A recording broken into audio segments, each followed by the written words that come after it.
The woods whispered secrets. A scary story was about to begin.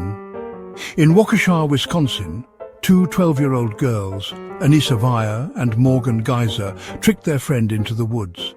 Their friend Peyton Leutner trusted them. They were going to play hide-and-seek. But Anissa and Morgan had a scary secret. A scary game to please a monster called Slender Man. Peyton, not knowing the horror waiting for her, skipped ahead.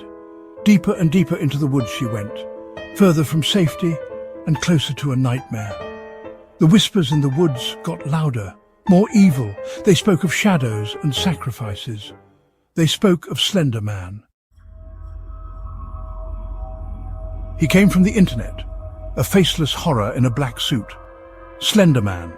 Created online, he was the idea of Eric Knudsen, also known as Victor Surge. What started as a creepy picture, a digital ghost, quickly spread. Slender Man became famous online, a modern monster. He hid in the background of fake photos. He was in scary online stories. He reached out from the screen, capturing the imaginations of millions. But for some, the difference between make-believe and real life disappeared. For Anissa and Morgan, Slender Man wasn't just a story, he was real, and he wanted them to obey him.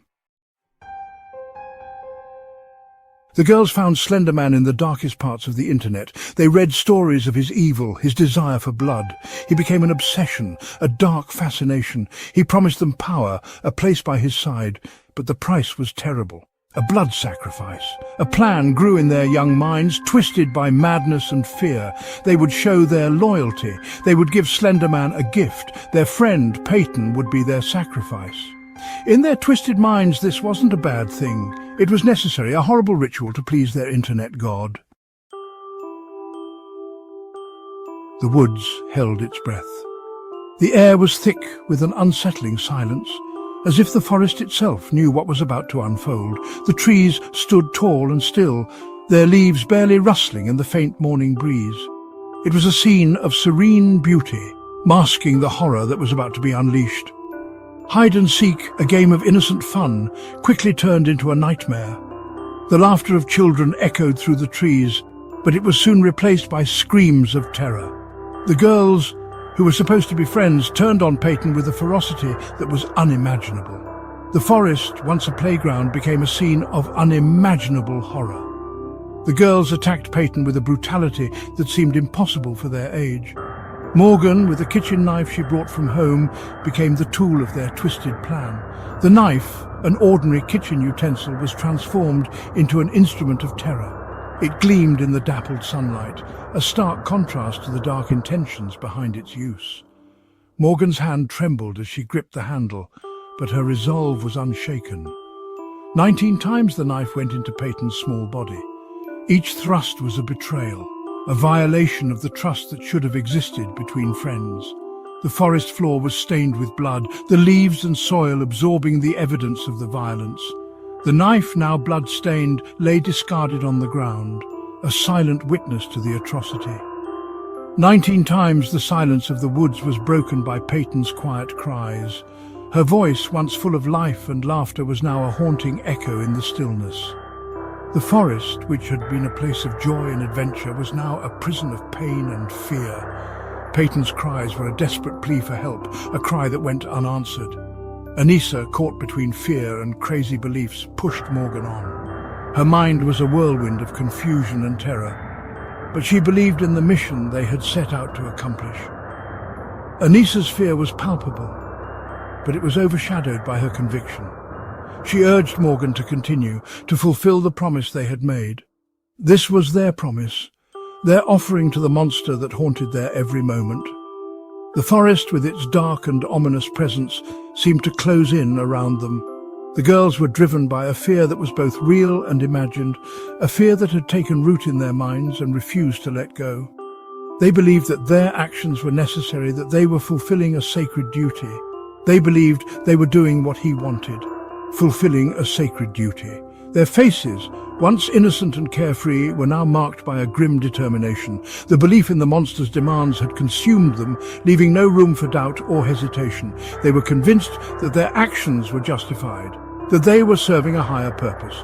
Their minds, filled with delusion, couldn't understand how terrible their actions were.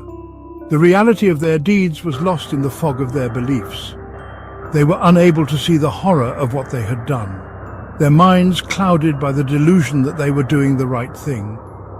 The confusion and distress on their faces were a testament to the twisted reality they had created for themselves. They were lost in their shared madness. The forest, once a place of adventure and discovery, was now a labyrinth of fear and confusion. The girls who had once been friends were now bound together by a shared delusion. They wandered through the trees, lost in their own minds, unable to find their way back to reality. Their madness was a prison, one from which there was no escape. Peyton lay bleeding on the forest floor, left to die. But her spirit, though hurt, refused to give up. With all her strength she crawled. Inch by painful inch she dragged herself towards the small hope of the road. Her desire to live, fueled by love for her family and the need to survive, pushed her forward. Her cries for help, quiet at first, grew louder as she got closer to the edge of the woods. Luck, it seemed, hadn't completely forgotten her.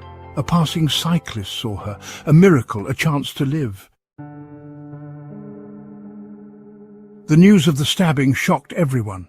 2 12-year-old girls, influenced by an online horror character, had tried to kill their friend. Everyone wanted to know, how could this happen? The answer was in the complicated workings of the human mind. Both girls were diagnosed with mental illnesses, Morgan with early schizophrenia, Anissa with shared delusional disorder, meaning she believed the delusions of another person. Their minds, already weak, had been taken over by the darkness they found online. The Slender Man stabbing became a scary lesson for the internet age. It was a chilling reminder of how digital myths can leap off the screen and into real life, with devastating consequences. The incident shocked communities and raised urgent questions about the power of online narratives. It started serious discussions about the influence of online content, especially violent and disturbing things, on young people. How could a fictional character inspire such real-world violence? This question haunted parents, educators, and policymakers alike. The role of social media in shaping young minds came under intense scrutiny. Parents, teachers, and lawmakers struggled with the scary reality of a world where the lines between stories and real life could be so easily blurred. They grappled with the challenge of protecting children in an age where digital content is omnipresent and often unregulated. The need for digital literacy became more apparent than ever. The internet, once a place of wonder and connection, now held a new kind of danger. What was once a tool for learning and communication had evolved into a double-edged sword. The early days of the internet were filled with promise, but as it grew, so did the potential for harm. It could become a place where fear grows, where dangerous ideas could spread quickly. The dark corners of the web allowed for the rapid dissemination of harmful content, creating echo chambers that could amplify fear and misinformation. The speed at which information travels online made it difficult to control or contain. This case reminded everyone how important it is to understand the media, think critically, and be aware of mental health in the digital age. It underscored the necessity of fostering resilience and critical thinking skills in young people. As we navigate this digital landscape, the importance of mental health awareness and media literacy cannot be overstated. The Slender Man case serves as a stark reminder of the potential consequences when these elements are neglected. Anissa Vaya and Morgan Geyser were sent to mental hospitals. Their futures uncertain, forever changed by the horror of that day in the woods. Their story became a warning, a reminder of how fragile the mind can be and the terrible results of uncontrolled delusion. But even in the darkness there was a small bit of hope. Peyton Leutner, the victim of their horrible act, survived. She had many surgeries, her body carrying the physical scars of that terrible day. Her spirit, however, remained strong. Peyton's recovery was nothing short of miraculous. After enduring such a harrowing experience, many would have succumbed to despair. But not Peyton. Her journey of healing was a testament to her indomitable spirit and unwavering determination. Each day she faced new challenges. Yet she met them with a resilience that inspired everyone around her. She refused to let the trauma control her. Instead, she took control of her own narrative, rewriting her story with every step she took. Peyton's strength was not just physical, but deeply emotional and mental. She showed that true power comes from within, and that no matter how dark the days may seem, there is always a glimmer of hope. She chose to focus on getting better, on reclaiming her life. Through countless hours of physical therapy, emotional counseling, and personal reflection, Peyton rebuilt herself piece by piece. She set goals, both big and small, and celebrated each milestone with a renewed sense of purpose. Her journal became a testament to her journey, filled with dreams, fears, and triumphs. Her courage and strength gave hope to others, a testament to the enduring power of the human spirit. Peyton's story resonated with many, showing that even in the face of unimaginable adversity, one can rise above. Her community rallied around her, drawing inspiration from her unwavering resolve. She became a beacon of hope, reminding everyone that together we are stronger. The Slender Man stabbing, a terrifying tale of online horror turned into a real-life tragedy, left a permanent mark on us all. It was a stark reminder of the dangers lurking in the digital age, where fiction can sometimes blur into reality with devastating consequences.